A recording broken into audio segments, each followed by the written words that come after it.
नमस्कार, राम राम, आदाब, सत श्री अकाल। आज मैं आपसे एक ऐसे पौधे की चर्चा करने जा रहा हूँ जिसको आपने बहुत बार देखा होगा, रास्ते में आते जाते कहीं ना कहीं ये मिल गया होगा आपको। लेकिन इसके जो बेनिफिट्स हैं वो जानकर आप हैरान हो जाएंगे।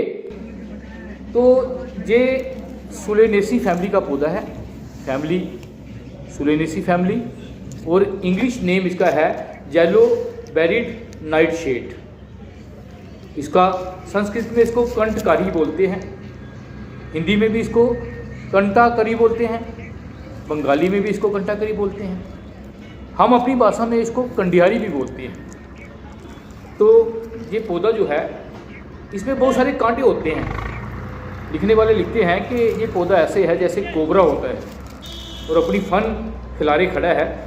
अगर आप इस पौधे के पास जाते हैं या इसको हाथ लगाते हैं तो ऐसा नहीं हो सकता कि आपको कांटा ना लगे, इसके कांटों का सामना आपको करना पड़ेगा।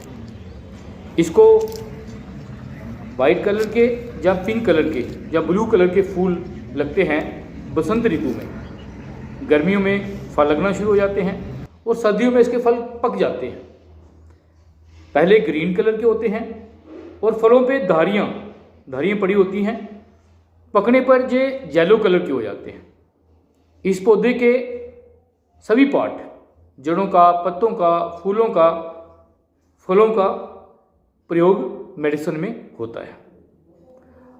अब आपको इसकी अगर प्रॉपर्टीज बताएं, वात पित्त कफ नेचर बताएं, तो ये पित्त नेचर का पौधा है, मीन गर्म नेचर का पौधा है। गर्म नेचर का होने के कारण पित्त को ये बढ़ाता है, लेकिन कफ और वात को शरीर से निकाल देता है, कम करता है। इसी कारण खांसी के लिए, अस्थमा के लिए या लंग्स रोगों के लिए ये बहुत ही फायदेमंद माना गया है। अब अगर इसकी प्रॉपर्टी की बात करूं तो ये एंथलेमेटिक है, पुर्गेटिव है, ये एंटीपैरेटिक्स है, ये इरेडिकेट करता है हिस्टेमाइंस को बॉडी में। मीन एंथलेमेटिक मैंने सबसे पहले वर्ड बोला। एंथलेमेटिक वो मेडिसिन होती हैं जो वर्म को मारने के लिए, कीड़ों को मारने के लिए यूज होती हैं। अगर पेट में कीड़े हैं तो इस फल का या इसके पत्तों का हम प्रयोग कर सकते हैं। या अगर दांतों में कहीं कीड़ा है तो आप इसके पत्तों के पाउडर का मंजन कर सकते हैं, या इसकी जड़ की दातुन भी कर सकते हैं। पुर्गेटिव प्रॉपर्टी कुछ ऐसी मेडिसिन हमारे आयुर्वेद में होती हैं। अगर जैसे कुछ लोगों को कब्ज रहता है, लैट्रिन में प्रॉब्लम आती है, तो कुछ ऐसी मेडिसिन हम देते हैं कि जिससे आसानी से पेट जो है वो साफ हो सके, जिनको हम रेचक बोलते हैं, संस्कृत में रेचक बोलते हैं। दस्त लाने वाली मेडिसिन, मीन दो तरह की मेडिसिन का यूज किया जाता है, एक दस्त लाने वाली, एक वोमिटिंग लाने वाली। मीन अगर एसिडिटी शरीर में बढ़ जाती है तो वोमिटिंग करवा के भी उसको ठीक किया जा सकता है। और ये पुर्गेटिव मेडिसिन है। पुर्गेटिव मीन ये दस्त लाने वाली, इसका ज़्यादा प्रयोग करने से दस्त लग सकते हैं, दस्त लगा के पेट को साफ किया जा सकता है। नेक्स्ट हम बता रहे थे कि ये एंटीपैरेटिक्स है। एंटीपैरेटिक्स वो मेडिसिन होती हैं जो बुखार को कम करने के लिए प्रयोग की जाती हैं। इसके अंदर एंटीपैरेटिक्स प्रॉपर्टी भी है और ये इरेडिकेट करती है हिस्टेमाइंस। हिस्टेमाइन क्या होते हैं? हिस्टेमाइन एक केमिकल है जो नेचुरली हमारी बॉडी में पैदा होता है, लेकिन अगर कोई इन्फेक्शन बॉडी में हो जाती है, जैसे किसी को एलर्जी हो जाती है, एलर्जी होने से जैसे जुकाम आ जाता है या लंग्स की प्रॉब्लम हो जाती है, तो ये हिस्टेमाइन जो है एक्टिवेट हो जाते हैं और उस एलर्जी को बढ़ा देते हैं।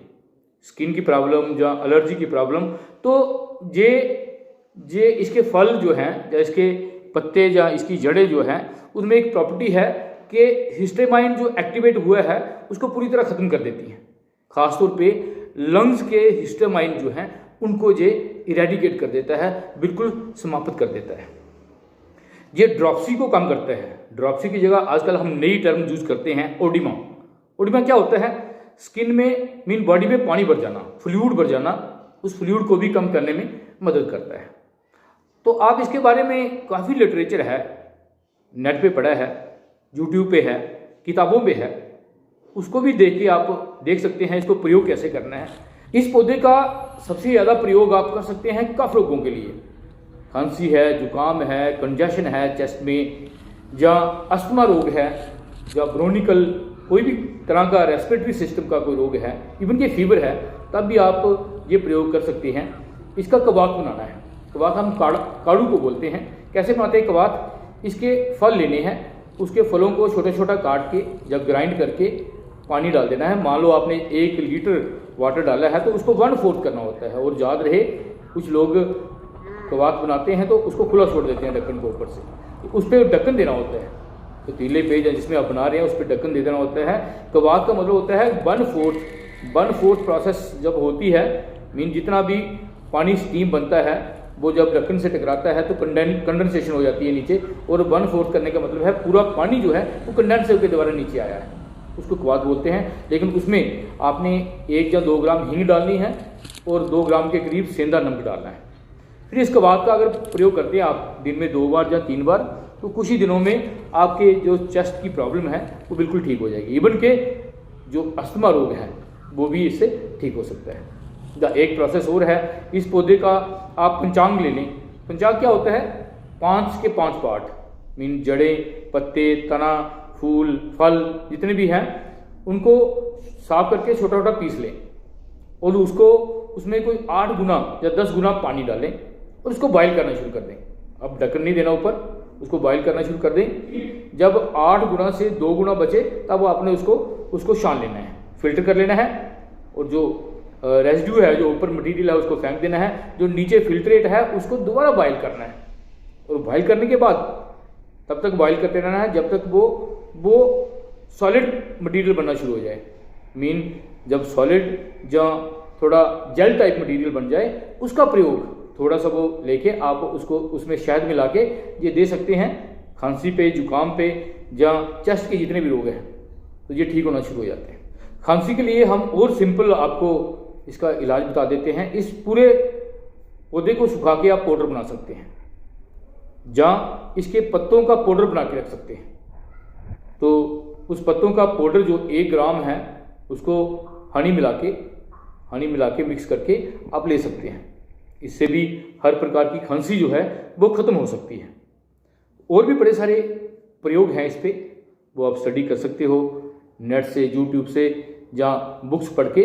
लेकिन खांसी के लिए ये एक रामबाण औषधि है। तो आज के लिए इतना ही। जय हिंद, जय भारत।